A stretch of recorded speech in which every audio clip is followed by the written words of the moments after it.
Coucou tout le monde. Alors avant de commencer cette vidéo, j'aimerais pousser un petit coup de gueule parce que vraiment j'en peux plus de YouTube. Vous avez dû le voir sur ma chaîne, il y a eu beaucoup de mouvements, de vidéos parce que en fait je poste une vidéo et quelques jours après YouTube me dit que je n'ai pas les droits d'auteur, tout ça. Alors vraiment il n'y a aucun souci, mais comme vous avez sûrement pu l'entendre, si on n'a pas les droits d'auteur sur une musique, il n'y a pas de problème pour la garder en ligne, on n'a pas de strike, tout ça, mais notre vidéo n'est pas monétisée et si la vidéo n'est pas monétisée, elle n'est pas du tout mise en avant et du coup faire une vidéo qui au final ne va pas être vue, bah ça vaut vraiment pas le coup. Là ça fait 2 vidéos que je supprime, que je remets, donc là mon apartment tour, je l'avais posté, au final on m'a dit qu'il y avait un problème avec les droits d'auteur, je l'ai enlevé. Je pense que je vais le remettre en ligne mais plus tard, je pense pas qu'il sera mis en ligne avant cette vidéo, mais voilà, ça me déprime un peu en ce moment, c'est pas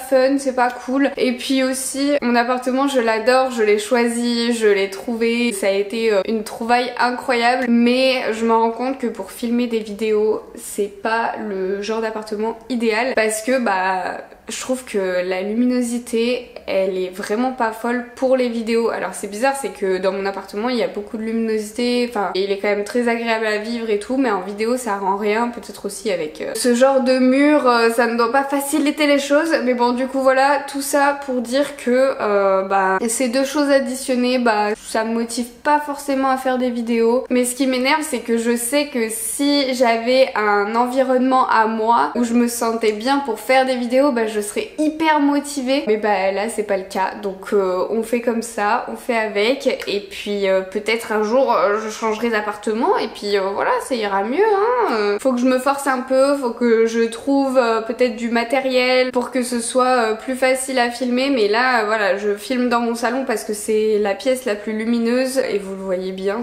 la lumière n'est pas incroyable. Mais bon, voilà, trêve de blabla. Aujourd'hui, on est là pour une vidéo que j'adore filmer. Je crois que je vous en ai déjà fait 2 éditions, pas exactement sur le même sujet. J'étais plus partie sur les jeux de société à 2 ou alors des jeux de société collaboratifs parce que c'était les jeux que je découvrais à ce moment-là. Mais là, je me suis dit que pour cet été, ce serait peut-être fun de vous montrer des jeux un peu différents, pas forcément collaboratifs, pas forcément à 2. Voilà, je me suis dit que en été souvent on se voyait entre copains, tout ça, et que on avait la possibilité d'avoir un gros groupe et de jouer à des jeux un peu divers et variés et où on se met un petit peu sur la gueule. Voilà, donc c'est parti pour ma sélection de jeux de société pour cet été. Alors je vais commencer par le premier que j'ai sous la main, c'est ce jeu-ci, donc ça s'appelle Love Letters. Le packaging du jeu je le trouve incroyable. Alors ce jeu c'est la sœur de mon copain qui nous l'a offert pour Noël et je connaissais pas et il est super cool. Alors pour expliquer c'est un petit peu compliqué, mais en fait il y a différents rôles. Donc il y a par exemple la princesse, chancelier, prêtre, garde, servante, roi, espionne, prince, comtesse, baron. Et donc au début du jeu on va distribuer une carte rôle à chaque joueur et le but c'est que à la fin de la partie, les personnes qui ne sont pas mortes parce qu'on peut tuer des personnes, elles se montrent leur carte et la personne qui a gagné c'est la personne qui a la plus forte carte. La plus forte carte dans le jeu c'est la princesse, mais c'est aussi très difficile de garder la princesse jusqu'à la fin et de ne pas se faire tuer parce que il y a d'autres cartes dans le jeu qui quand tu les pioches tu es obligé de jouer la princesse et lorsque tu joues la princesse et bah tu as perdu. Donc voilà, il y a plein de petites règles selon les personnages et donc le jeu se joue en piochant une carte. Vu qu'on a déjà notre carte qui nous a été distribuée plus la carte qu'on a piochée, on doit en défausser une des deux et donc quand on défausse on fait ce que la carte nous dit de faire. Par exemple le prêtre ça peut nous permettre de regarder une carte d'un adversaire, le chancelier ça nous permet de remettre des cartes sous le jeu il me semble pour connaître la fin du jeu. Les gardes ça permet d'essayer de tuer quelqu'un en disant bah moi je pense que tu es un roi et si la personne en face est un roi et bah du coup elle meurt. Enfin Enfin vous voyez, plein d'actions comme ça et franchement c'est super cool, c'est super facile à jouer, c'est rapide et ça se joue bien. Et donc ce jeu il peut se jouer de 2 à 6, donc voilà, ça peut être vous êtes en couple et vous avez envie de vous faire un petit jeu, ou alors bah voilà, vous avez invité des amis et vous êtes 6 et là vous pouvez jouer aussi, donc je trouve ça super cool, c'est super pratique voilà, à emporter en vacances, franchement on s'en lasse pas quoi. Donc voilà, un petit jeu rapide, facile, fun et où on peut un petit peu s'embêter les uns les autres. Moi franchement je trouve ça super cool. Ensuite je vais présenter Time Bomb, le jeu que je pense tout le monde a entendu parler parce que moi j'en ai entendu parler sur les réseaux sociaux, c'était Marine LB qui en avait parlé et après c'est des amis qui l'ont eu et qui du coup m'ont fait jouer et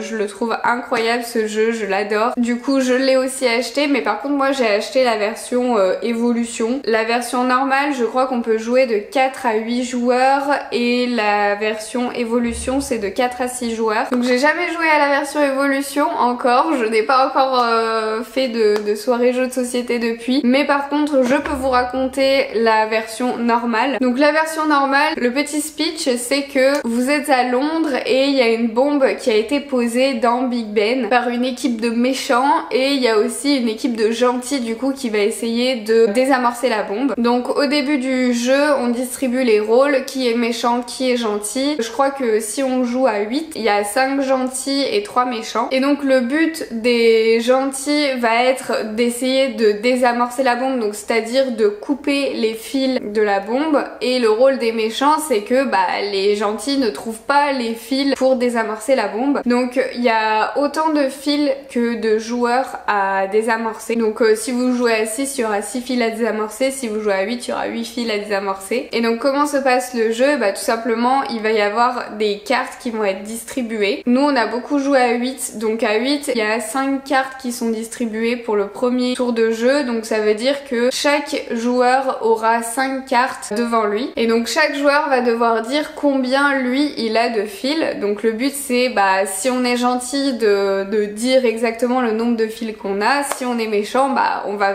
mentir, tout ça. Et donc à chaque tour de jeu on a le droit de retourner le nombre de cartes qu'il y a de joueurs. Donc si vous jouez à 8, et bah vous avez le droit de retourner 8 cartes parmi toutes les cartes de tous les joueurs. Ça ressemble un peu au principe du loup-garou ou à ce genre de choses où en gros il y a les méchants, les gentils. Les méchants ils veulent que Big Ben explose et les gentils ils veulent que Big Ben n'explose pas.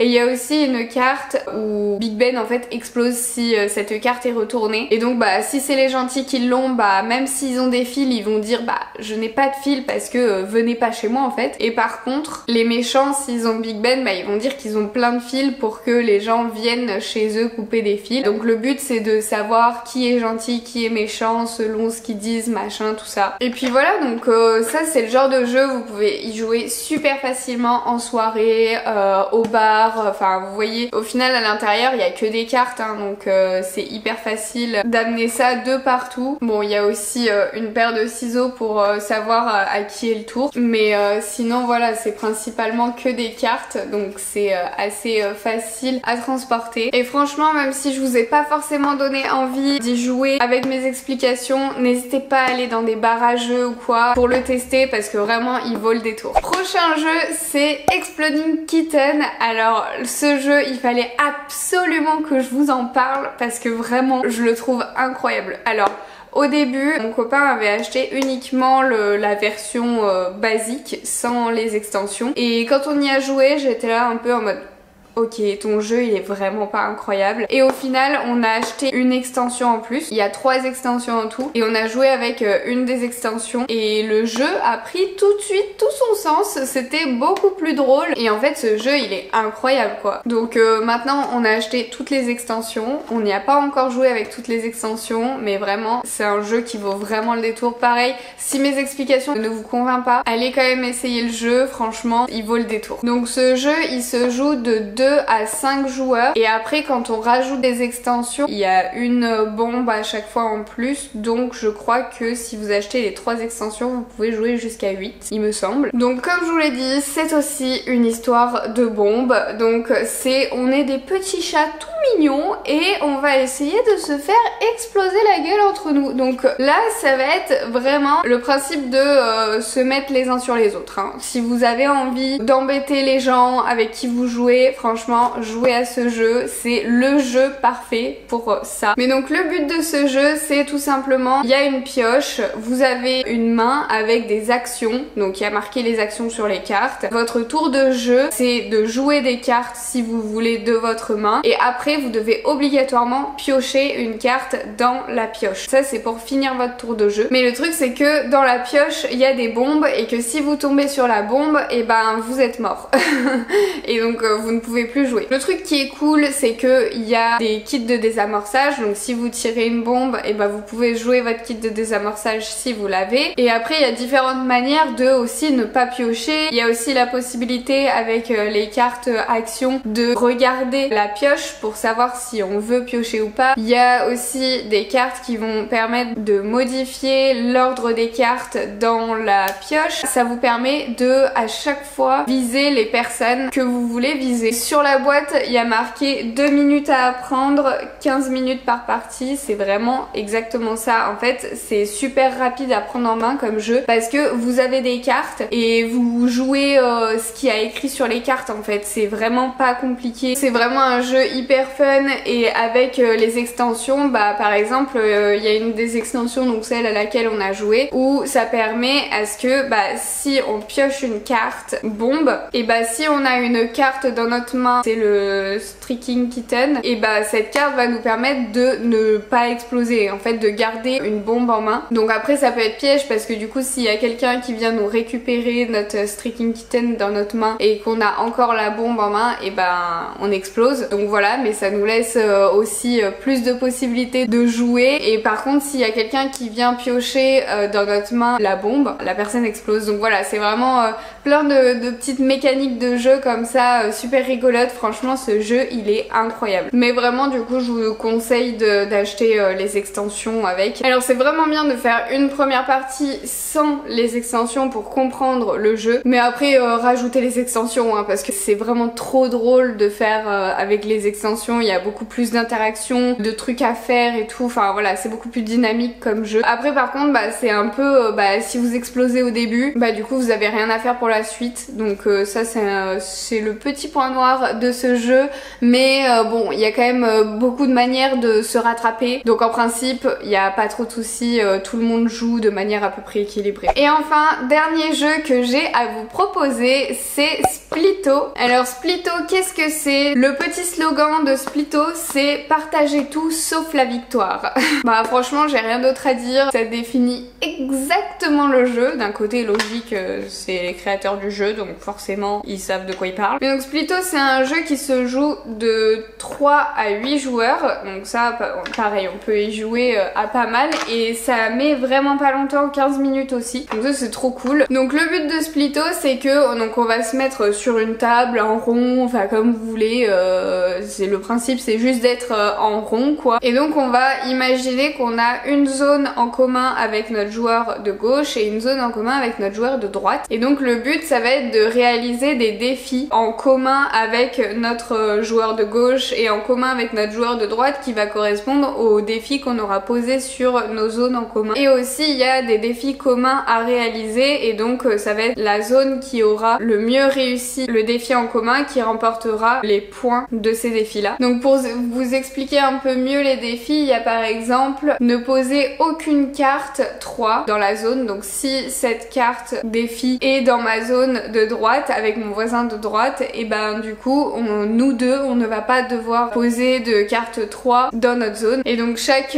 défi a des points de victoire associés. Donc là bah c'est 1 puisque le défi il est quand même assez simple. Il y a des défis plus compliqués que ça, donc ils peuvent aller jusqu'à 3 points victoire je crois. Ah non, il y a des défis à 4 points victoire. Et donc voilà, le but ça va être de poser des défis dans nos zones et après de réaliser les défis donc avec les petites cartes couleurs et chiffres. Et la petite manip manipulation un petit peu rigolote de ce jeu aussi, c'est que on va à chaque fois, donc au début on va avoir une main avec des cartes chiffres et des cartes défis dans la main, et en fait à chaque fois on va poser une carte quelque part et après on va passer la main à notre voisin de gauche. C'est ça à chaque tour, à chaque fois qu'on pose une carte, donc on connaît toutes les cartes du jeu qui ont été mises en jeu, et donc ça permet de faire un petit peu des stratégies. Par exemple, si on a vu que un binôme va vouloir poser des cartes vertes, et ben nous on va les poser dans notre jeu directement pour pas qu'ils puissent les poser eux. Enfin bon, voilà, plein de petites stratégies comme ça.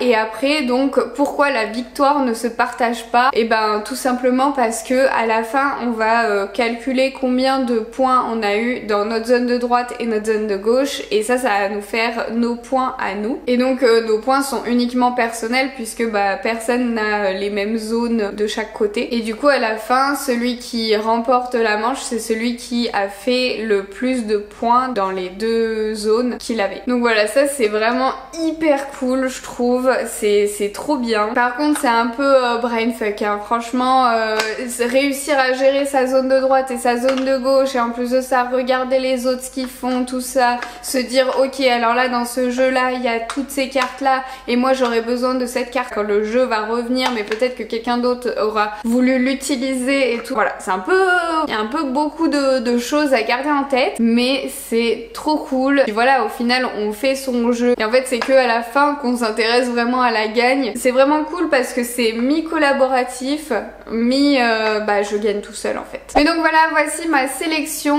des 4 jeux que j'ai à vous proposer pour cet été. N'hésitez pas à dire en commentaire si vous avez des jeux à recommander hein. Je suis preneuse et je pense que tous les gens en commentaire aussi le seront. J'espère que votre été a commencé pour le mieux, et puis bah moi je vous dis à très vite pour une nouvelle vidéo. Bisous!